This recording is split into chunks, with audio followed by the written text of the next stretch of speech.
I thought it would be neat to practice by having a couple of Photoshop icons and doing a couple of different shadows, just kind of practice our shadow work a little bit here. So I have this one that's angled. I'm going to create my new shadow layer, put it underneath. Just going to go ahead and title that shadow real quick so I can keep track of my layers. I'm going to grab my brush tool and go ahead and start painting on a shadow. And you can see how quickly you can make pretty cool shadows. Just going to maybe have it pop here. Maybe the light source is coming from this direction. And let me go ahead and start to trim it a little bit.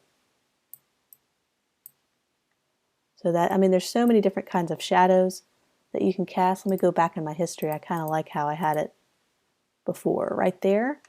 And let's feather it. Let's do a 50% opacity just along the edges so it kind of slowly, the shadow slowly transitions.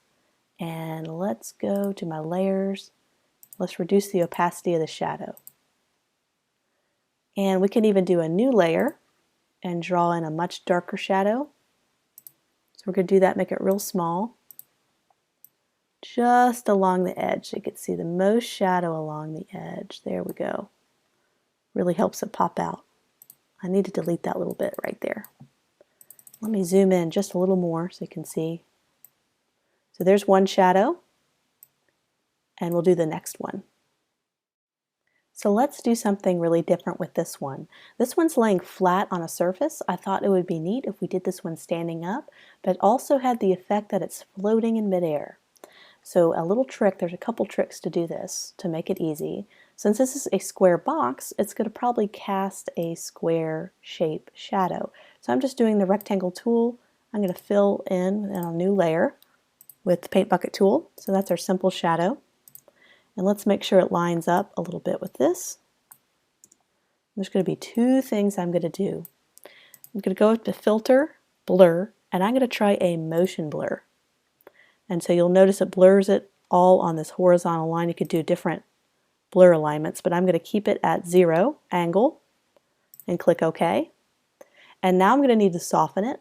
So a great way to soften an object is go back to blur and do a Gaussian blur. So this will equally kind of distribute it a little bit. So you can make the shadow look blended like that, or you can make it tighter.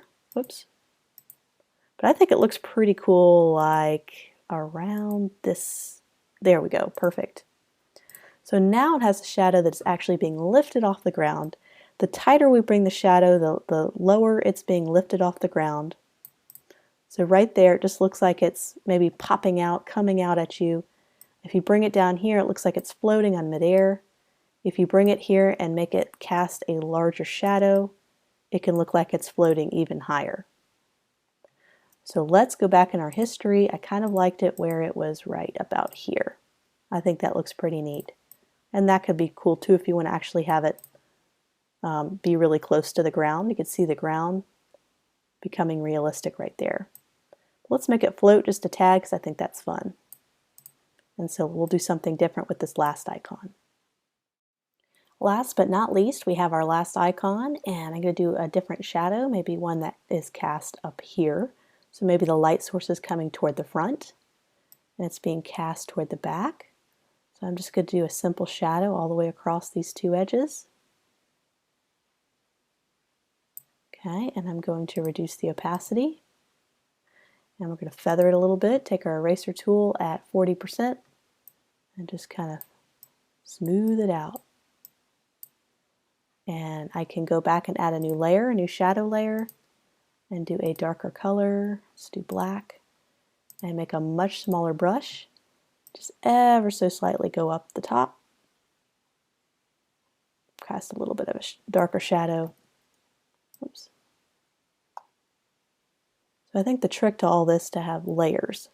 So you don't have just one flat shadow. It feathers, but there's also darker areas as well. That helps you create realistic shadows. Let's back that off a notch. And there we go.